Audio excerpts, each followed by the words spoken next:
कि मोहम्मद से वफा तूने तो हम तेरे हैं, ये जहां चीज है क्या लोहो कलम तेरे हैं। आज ओआईसी का इजलास मेरे मुल्क में मुनक्कद हुआ। 57 मुस्लिम ममालिक में से अल्लाह ने मेरे वतन को ये इज्जत बख्शी कि वो इसकी मेजबानी कर सके, मगर बात मेजबानी से भी आगे बढ़ गई। आज जब मैंने इमरान खान को इस्लाम और मुसलमानों की हालत पर बोलते सुना तो सोच के गहरे समुद्र में डूब गया।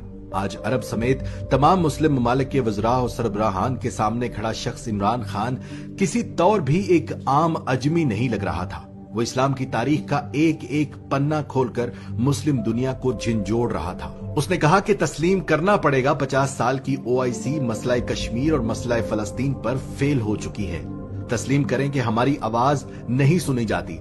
तस्लीम करना पड़ेगा कि हम मुत्तहिद नहीं हो सके। उसने एक आलमी लीडर के रूप में समझाते हुए वजह बताई कि आखिर क्यों इस्लाम को बदनाम किया गया और ये किस तरह किया गया। उसने याद दिलाया कि जब 80 की दिहाई में नबी पाक सल्लल्लाहु अलैहि वसल्लम की तौहीन पर मबनी किताब लिखी गई, तब हमारी खामोशी इसकी वजह बनी। जब मगरिब में इजहार राय की आड़ में इस्लाम का मजाक बनाया गया, तब भी हमारी खामोशी इसकी वजह बनी।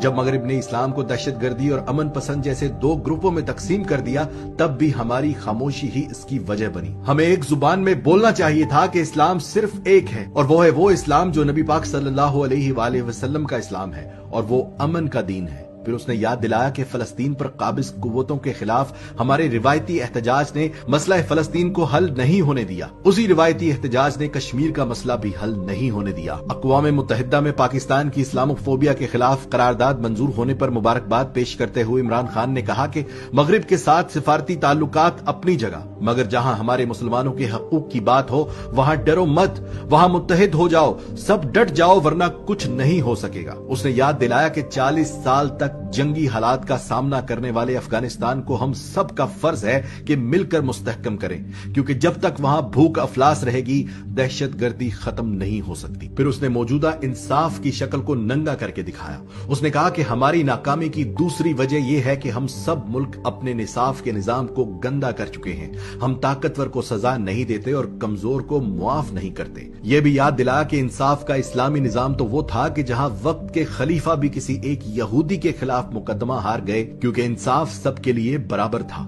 फिर हम सब कैसे मुसलमान हैं जो अपनी तारीख के बरक्स इंसाफ कर रहे हैं। फिर उसने इंसानी हकूक के बारे में बात की कि मेरा दीन कहता है बेटियों को जायदाद में हिस्सा दो। बदकिस्मती से मेरे मुल्क में भी 90% बेटियां विरासत में हिस्से से महरूम कर दी जाती थीं, इसलिए मुझे कानून पास करना पड़ा कि कोई बेटी जायदाद में हिस्से से महरूम न रहे। उसने ये भी याद दिलाया कि जमीन पर इंसाफ कायम करना बहुत बड़ी जिम्मेदारी है। उसने कहा कि अपने गुलामों को या तो नबी पाक सल्लल्लाहु अलैहि वसल्लम की पैरवी करते हुए आजाद कर दो, और अगर आजाद नहीं कर सकते तो अपने खानदान के फर्द बराबर इज्जत दो। उसने कश्मीर पर होते आ रहे मुजालिम पर खुलकर बात की। उसने अक़वाम मुत्तहिदा में कश्मीरियों को दिए गए हकूक को पामाल करने पर भारत की सख्त मुजम्मत की। उसने बताया कि जिनीवा कन्वेंशन के तहत कश्मीर की तकसीम नहीं की जा सकती, उसके बावजूद वो कानून तोड़कर कश्मीर का स्टेटस तब्दील करके भारत ने सख्त गलती की। और जब तक हम 1.5 अरब मुसलमान एक आवाज होकर अपने जाती मुफादात को अलग रखकर अपने मुसलमानों के हकूक के लिए आवाज नहीं उठाएंगे, उन्हें आजादी नहीं मिल सकती। दोस्तों, पिछले 50 सालों में यही ओआईसी थी, यही मुस्लिम उम्मत थी, यही इजलास हो रहे थे, लेकिन यह पहली बार हुआ कि अक़वाम मुत्तहिदा में इस्लामोफोबिया के खिलाफ कोई करारदाद मंजूर हो सकी। यही पाकिस्तान था, यही असेंबलियां थी, यही वजीर थे, मगर यह पहली बार मुमकिन हुआ कि मुस्लिम ममालिक के सरबराहान को इन कड़वे मगर खरे अल्फाज में अपनी गलतियों और कमजोरियों का जायजा लेने के लिए कहा गया। मेरे वतन का सरबराह बोल रहा था और उसके अल्फाज के सहर में कैद तमाम मुस्लिम ममालिक उसकी गुफ्तगू सुन रहे थे। मेरा ईमान है कि इमरान खान को यह जज्बा, यह सहर अंगेज अंदाज गुफ्तगू मेरे अल्लाह की इनायत है। डॉक्टर इसरार अहमद मरहूम, जनरल हमीद गुल मरहूम, तारिक अजीज मरहूम के अल्फाज मेरे कानों में गूंज रहे हैं। उन सब का कहना था कि पाकिस्तान दुनिया में एक राज है, यह अपना किरदार अदा करने के लिए बनाया गया है। हमीद गुल फरमाते थे कि जिस दिन इस मुल्क को एक ऐसा सरबराह मिल गया जो मगरबी ताकतों की आंखों में आंखें डालकर बात करेगा, उस दिन से पाकिस्तान अपने असल मकसद की तरफ चल पड़ेगा। मुझे ये सब देखकर जहां खुशी हो रही है कि वो वक्त आ गया कि हम पाकिस्तानी मुसलमान दुनिया के मुसलमानों को इकट्ठा करने वाले हैं,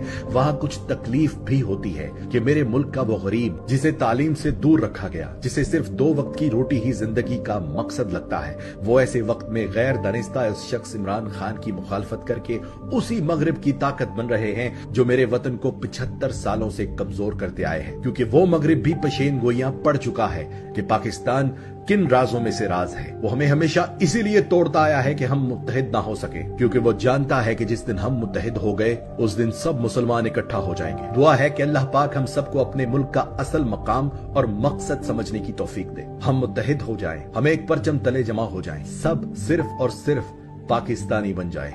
पाकिस्तान जिंदाबाद।